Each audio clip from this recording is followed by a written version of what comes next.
ညနေတဲ့အထိအလုပ်စူးစမ်းနေတဲ့အင်ဂျင်နီယာကောင်မလေးကိုကြည့်ပြီးတထေးဖြစ်သူကသဘောကျသွားပါတယ်။ဒါကြောင့်စက်ရုံကန်တင်းကနေသူ့လက်နဲ့ကိုယ်တိုင်ညစာသွားဝယ်ကျွေးမယ်လို့အတင်းကိုပြောလာပါတယ်။ဒါဟာတထေးတယောက်အနေနဲ့ပုံမှန်မဟုတ်တဲ့ထူးဆန်းလွန်းတဲ့အပြုအမူတစ်ခုပါပဲ။ကောင်မလေးကယဉ်ကျေးစွာနဲ့ညှင်းဆန်ခဲ့ပေမဲ့တထေးကတော့လုံးဝလက်မခံပဲဆိုအတင်းကိုစီစဉ်ပါတော့တယ်။ဒါပေမဲ့ဒီလိုရိုးရှင်းတဲ့ကျင်နာမှုလေးတစ်ခုကပဲမကြခင်မှာပြဿနာကြီးတစ်ခုကိုဖြစ်လာစေပါတော့တယ်။ကားပေါ်ကနေလှမ်းကြည့်နေတဲ့မနာလိုဝင်တိုနေတဲ့တံပတ်မျိုးသမီးကတော့ဒေါသတွေကြီးကျယ်ထွက်နေတာပေါ့မိမဆန်တဲ့ဆွဲဆောင်မှုပါတစ်ခုမှမရှိတဲ့ဒီလိုမိမမျိုးကိုတထေးကဘယ်တော့မှသဘောကျမှာမဟုတ်ဘူးလို့သူ့ကိုယ်သူဖြေသိမ့်နေပါတယ်။ဒါပေမဲ့မကြခင်မှာပဲသူမအကြောက်ဆုံးရာတွေကတကယ်ဖြစ်လာခဲ့ပါတော့တယ်။တထေးကဘယ်တော့မှမလုပ်ဘူးတဲ့ညစာကိုယ်တိုင်သွားယူတာမျိုးကိုလုပ်နေတာမြင်တော့အလုပ်သမားတွေလည်းအံ့ဩသွားကြပါတယ်။ဒါအင်ဂျင်နီယာမလေးအတွက်လုပ်ပြီးနေမှလည်းပြီးသွားကြတာပေါ့။တထေးကတော့အသေးရတော့မယ်ဆိုပြီးဝန်ထမ်းတွေကစားနောက်နေကြတာကိုကြားလိုက်ရတဲ့အချိန်မှာတော့ပြိုင်ဘက်မျိုးသမီးကယွန်ရှာတလူနဲ့မဲရွက်လိုက်ပါတယ်။သူမစိတ်ထဲမှာတော့ဒီအင်ဂျင်နီယာမလေးကတထေးနဲ့လုံးဝမတန်ဘူးလို့ဆွဲမြဲယုံကြည်နေတာပါ။ဒါကြောင့်သူမထင်တာမှန်တယ်ဆိုတာကိုတက်တည်ပြဖို့အတွက်အင်ဂျင်နီယာမလေးအလုပ်ပြုတ်သွားအောင်လုပ်မယ်လို့တေးထားလိုက်ပါတယ်။သူမရဲ့ဂုဏ်သိက္ခာကျအောင်လုပ်ပြီးနောက်ထပ်ဘယ်တော့မှအလုပ်ပြန်မရနိုင်အောင်ကိုဖျက်ဆီးပစ်ဖို့ကြံစီတာပါ။ဒီလိုနဲ့သူမရဲ့အစီအစဉ်ကိုစတင်ကောင်းထည့်ဖော်ပါတော့တဲ့စစ်ဆေးရေးမှုကသူတို့ရဲ့နောက်ဆုံးထုတ်ကုန်နမူနာမှာကြီးမားတဲ့အဖြစ်အနာစာတစ်ခုကိုရှာတွေ့သွားပါတယ်။အမှားယွင်းပမာဏက1.2 မိုက်ခရိုမီတာတောင်ကျော်လွန်နေတာဖြစ်ပါတယ်။အင်ဂျင်နီယာမလေးကတော့ဒါဟာလုံးဝမဖြစ်နိုင်ဘူးလို့အခိုင်အမာညင်းဆိုပါတယ်။အစင်တိုင်းကိုတင်းတင်းကြပ်ကြပ်စစ်ဆေးထားတာပါလို့သူမကဆိုပါတယ်။အဲ့ဒီအချိန်မှာပဲလုပ်ဖော်ကိုင်ဘက်တစ်ယောက်ကသူမဘက်ကနေချက်ချင်းဝင်ရောက်ကာကွယ်ပြောဆိုပေးပါတယ်။ဒီအင်ဂျင်နီယာမလေးဟာလစာအများကြီးပေးပြီးခံထားရတဲ့ကျွမ်းကျင်ပညာရှင်တစ်ယောက်ဖြစ်လို့ဒီလိုမှမျိုးဘလို့မှမလုပ်နိုင်ပါဘူးဆိုပြီးစစ်ဆေးရေးမှုကိုပြောလိုက်ပါတယ်။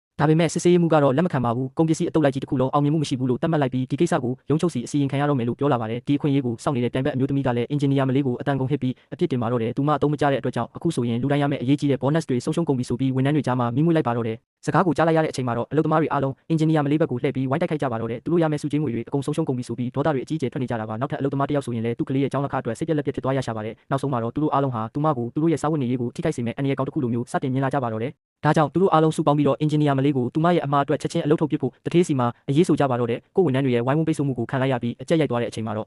သူမအတွက်ရွေးချယ်စရာတစ်ခုကိုမဖြစ်မနေဆုံးဖြတ်ရပါတော့တယ်။အချက်တကွဲနဲ့အလုပ်ထွက်မလားဒါမှမဟုတ်သူမကြောင့်ကုမ္ပဏီမှာဆုံးရှုံးသွားတဲ့နစ်နာကြေးတန်ပေါင်းများစွာကိုရောမလားဆိုပြီးရွေးချယ်ခိုင်းကြတာပါလူအုပ်ကြီးကသူမနာကိုဝိုင်းပြီးတိုးကလာတဲ့အချိန်မှာပဲအင်ဂျင်နီယာမလေးကသူတို့ကိုတိတ်သွားအောင်ဟန်တားလိုက်ပါတယ်ပြီးတော့လွန်ခဲ့တဲ့မိနစ်30လောက်တုန်းကဒီပစ္စည်းတွေကဘာမှမဖြစ်ပဲအကောင့်ပကတိရှိနေခဲ့သေးတယ်ဆိုတာကိုသူမကထောက်ပြလိုက်ပါတော့တယ်ဒါကြောင့် CCTV ကင်မရာတွေကိုပြန်စစ်ဆေးကြည့်ဖို့သူမကအကြံပြုလိုက်ပါတယ်စစ်ဆေးရေးမလုပ်ခင်တုန်းကဒီပစ္စည်းတွေကိုဘယ်သူတွေလာကင်သွားလဲဆိုတာမှတ်တမ်းထဲမှာအတိအကျပေါ်နေမှာမို့လို့ပါဒါပေမဲ့ပြန်ဘက်အမျိုးသမီးရဲ့ကြံရပါတယောက်ကချက်ချင်းပဲဖြတ်ပြီးလိန်ပြောလိုက်ပါတယ်ကင်မရာကပြက်နေတာရက်တော်ကြာနေပြီဆိုပြီး CCTV ကြည့်ခွင့်မရအောင်တားဆီးလိုက်ပါတော့တယ်ဒါပေမဲ့အင်ဂျင်နီယာမလေးကသူ့စကားကိုလုံးဝဂရုမစိုက်ပဲလုံခြုံရေးအဖွဲ့ကိုလန့်ခေါ်လိုက်ပါတယ်ကင်မရာပြက်နေတယ်ဆိုပြီးသူလိန်ပြောနေတာကိုတက်တည်ပြဖို့အတွက် CCTV မှတ်တမ်းတွေနဲ့လွန်ခဲ့တဲ့3ရက်စာပြုပြင်ထိန်းသိမ်းမှုမှတ်တမ်းတွေကိုပါယူလာဖို့တောင်းဆိုလိုက်တာပါဒီအချိန်မှာပြန်ဘက်အမျိုးသမီးလည်းထိတ်လန့်သွားပြီးအခုလေးတင်ရောက်လာတဲ့တထေးကိုတိုင်ပါတော့တယ်ဒီအင်ဂျင်နီယာမလေးကပဲသူတို့ရဲ့ project တစ်ခုလုံးကိုပျက်စီးသွားအောင်တယောက်တည်းလှုပ်ဆောင်ခဲ့တာပါဆိုပြီးဆွဆွဲပြောဆိုပါတော့တယ်ဒါပေမဲ့တထေးနဲ့အတူပါလာတဲ့သူကတော့မိတ်ဖက်ကုမ္ပဏီရဲ့ CEO ဖြစ်နေပါတယ်သူကအင်ဂျင်နီယာမလေးကိုမြင်လိုက်တာနဲ့အရန်ကိုဝမ်းသာအားရဖြစ်သွားပြီးသူ့ရဲ့ဆရာမပါဆိုပြီးအပြေးလွှားသွားနှုတ်ဆက်ပါတော့တယ်အင်ဂျင်နီယာမလေးကတော့ဖြစ်ပျက်နေတဲ့အခြေအနေတွေကို CEO ကိုတည်တည်ငြိမ်ငြိမ်နဲ့ပဲရှင်းပြလိုက်ပါတယ်စစ်ဆေးရေးမှုကသူမထုတ်လုပ်ထားတဲ့ပစ္စည်းတွေမှာအပြစ်အနာစာတွေရှိနေပါတယ်လို့ဆွဆွဲပြောဆိုနေကြောင်းပြောပြလိုက်တာပါသူမက CEO ကိုအပြစ်အနာစာဖြစ်နေတဲ့နေရာကိုပြလိုက်ပါတယ်ဒီအရာရဲ့အဆုံးတွေထက်နေတာကိုကြည့်ရင်စပိုင်းဆိုင်ရာအမှားမဟုတ်ပဲအပြင်ကနေတက်ရောက်မှုတစ်ခုခုကြောင့်ဆိုတာထင်ရှားနေပါတယ်အဲ့ဒီနောက်မှာတော့သူမဟာစစ်ဆေးမှုရဲ့တိုင်းတာရေးကိရိယာကိုပါဖော်ထုတ်ပြသလိုက်ပါတော့တယ်